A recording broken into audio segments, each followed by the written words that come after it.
It's CICEE 2019, the China International Ceramic Product Exhibition in China.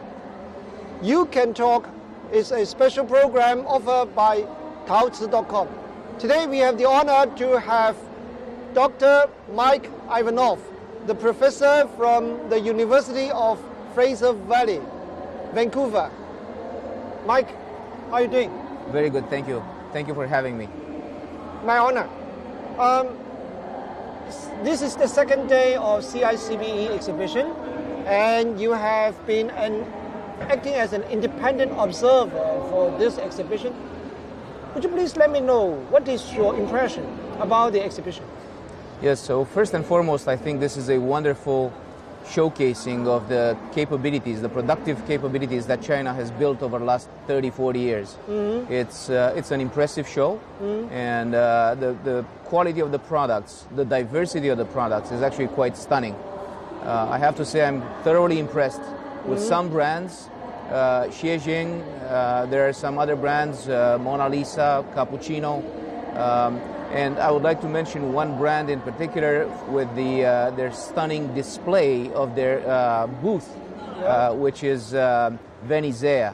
So they have a wonderful display of their booth. The entrance is absolutely stunning. Okay. So the participation is quite good. I've seen a lot of international participants as well, mm-hmm. and this is good because it gives a lot of credibility. And it gives a lot of exposure to the Chinese manufacturers, but also to the global customers that are looking to position their products into China as well. Okay, so you can see it's becoming more international. Absolutely. Quite a lot of international diversity and elements. Yeah. You are not from the ceramic industry. Yeah. What is your suggestion that it can further improve down the road? Because this is just the second session of the exhibition. Right. So the ceramic tile industry is actually a mature industry. Nevertheless, it needs to address some issues through innovation, through mm-hmm. new design. I think we need to understand what are the new emerging markets, what are the new possibilities and capabilities for the local industry to connect with global consumers. Mm-hmm. And I think the Chinese market, while mature, it still has a lot of possibilities for these products. Diversity in the product is a key ingredient mm-hmm. to the success.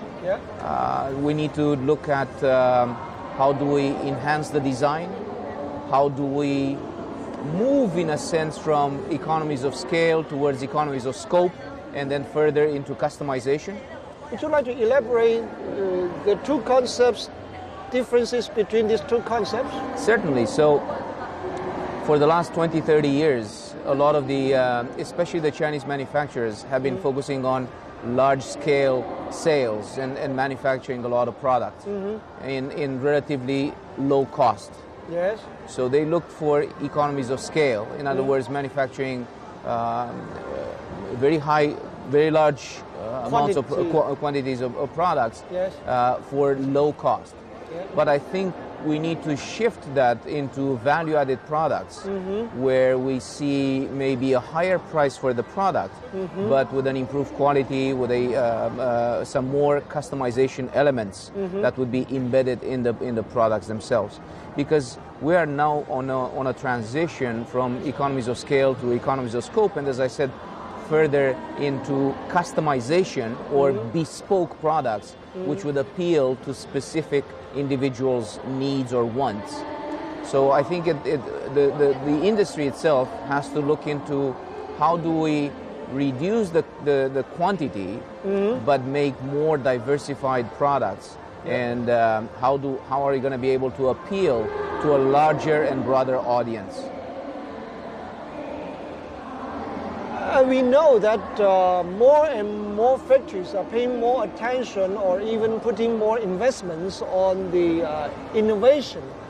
Yet they are still concerned about the so-called intellectual property. Yes. the protection of intellectual property, and this problem, if not solved, would become a hindrance for the healthy progress of the industry. How much do you agree with that? Well, I think innovation is it's an important part of the entire process. But innovation is not just about coming up with new products. Innovation is actually about the transformation of knowledge into money. So it's about how do we capture an economic benefit out of a new idea or a concept. Okay. So innovation is, of course, it's about coming up with new things and coming up with new designs, which, by the way, I agree with you that they need to be protected. The intellectual property has to be protected. But innovation is how are you going to be able to come up with products that would appeal to specific individuals.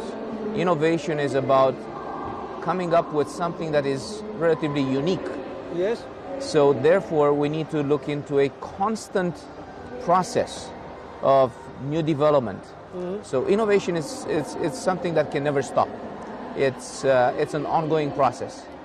So that means once you decide the strategy of the company is on the innovation side, then it is not stoppable. Absolutely, it's a process that has to keep on moving. Yeah. As you mentioned, Ken, quite astutely, the intellectual property has to be properly protected. And I think China has realized over the last 20-30 years that the intellectual property protection has become a key ingredient in the success of companies. And you know, in the old days, countries such as Italy and France, they used to be the innovative countries. They would come up with new designs. But now I think China is rapidly emerging as one of the countries that are generating tremendous new designs, new thinking. So it's the younger generation in China that is now contributing to the development of the world's economy. Indeed, coincidentally, the first guest that I interviewed during this session is an expert on intellectual property. And you know, the trend in China is that more and more companies are interacting with the international community.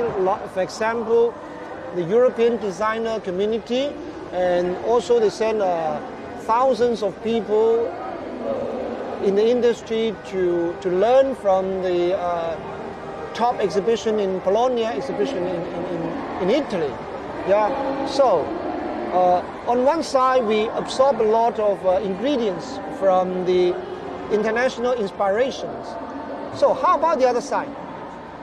When we have very good product, very good product capacity, very good production capacity, how about the key success factor to global marketing? And how about we promote our names, brand names of our factory, of our product, and even the reputation and awareness of our exhibition itself? What is your suggestion? Well, I think one of the key words that comes to mind is exposure. Exposure. Exposure. Exposure means that we are able now to open all the information to the whole world. Okay. And the question becomes, how are we able to connect with different players in the industry? Also, you know, people that are extremely interested in the utilization of these types of products. Okay. And also the machinery that is behind. You know, countries such as Italy, they manufacture very, very good equipment, but China is also emerging as a manufacturer of very high quality equipment. Indeed. Yes. So the question is exposure, the question is connectivity.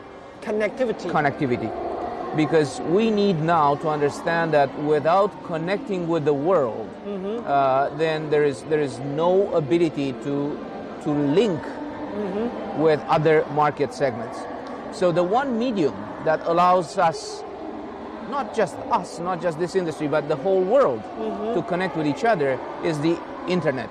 And the internet has become the main platform that allows everybody to get connected with everything. As a matter of fact, we now have the emergence of IoT, which is the Internet of Things, which is a subset of the IOE, which is the Internet of Everything. Yes, yeah. So everything and everyone is going to be connected in a neural network, and we need to utilize and leverage this channel into exposing our products to the whole world. Yeah. We now have several marketplaces. Yes. Companies such as Amazon and Alibaba are always showcasing products. Yeah. But we also have a new emerging platform, which is a company by the name of GLOBALBOX.world. And GLOBALBOX.world is facilitating all manufacturers to showcase and to sell their products in a global environment. You mentioned GLOBALBOX.world. Yes. Yeah? Is it just another e-commerce or e-business platform like Amazon or Google in the West or Tencent or Alibaba in China? That's actually a very good question. In fact, GLOBALBOX.world is more like a search engine. Of course, it facilitates commercial transactions as well, but it covers all market segments. It covers business to business, business to consumer, manufacturer to consumer, manufacturer to business. It even covers government to government, government to business, business to government. So it covers absolutely all market segments. So it's a far more complex. It actually encompasses all the functionalities embedded in Amazon, Alibaba, eBay, Tencent, Taobao. So this platform encompasses every single aspect of e-commerce globally in a globalized environment. Wow, that sounds great. Thank you. That sounds great. So if on one side we Chinese people have very strong productivity, very good production capacity on one side, and of course plus our ingenuity of making the innovative product, and then on the other side, so far our weakness is a bit on the global marketing, and if we have this platform, then we say the playground is level. Yes, and as a matter of fact, I think a company such as GLOBALBOX.world, a platform such as GLOBALBOX.world, could actually enhance the ability of Chinese manufacturers and Chinese wholesalers and retailers to actually connect with the whole world in a seamless manner, in a manner that allows them to actually reach every single customer in the world. Because right now we need a global marketplace which is going to facilitate the convergence of buyers and sellers in a seamless manner. So this is what this platform can do, and it can actually help all the Chinese manufacturers to dispose, in a sense, of that overcapacity, because now we have the ability to reach a global marketplace. Would it be too complicated? No, it's actually a very simple platform, and as a matter of fact, very soon the platform is going to have the ability to translate every single piece of content into every language in the world, including in the Chinese language. Even including Zhongwen, Chinese? Yes, absolutely. Oh, absolutely. That's so fantastic, that would be great. It would help every manufacturer, every wholesaler, every retailer to be able to upload and post their products even in their own language. Does it mean that if, of course I'm now speaking English, if I'm the factory owner, if I'm the sales guy who has no sense of English at all, I only know how to type Chinese, is this still feasible for me to do international business? Absolutely, because the platform itself is going to do the professional translation in every language in the world. So then even if you have uploaded a product in Chinese, then that product is going to be exposed in every single language in the world. So we are trying to create a one-stop shop for any product, whether it's an industrial product, commercial product, consumer product, any product globally. So for the Chinese manufacturers, having access to a global marketplace, I think it's a tremendous opportunity. Really? Tremendous opportunity. Sure.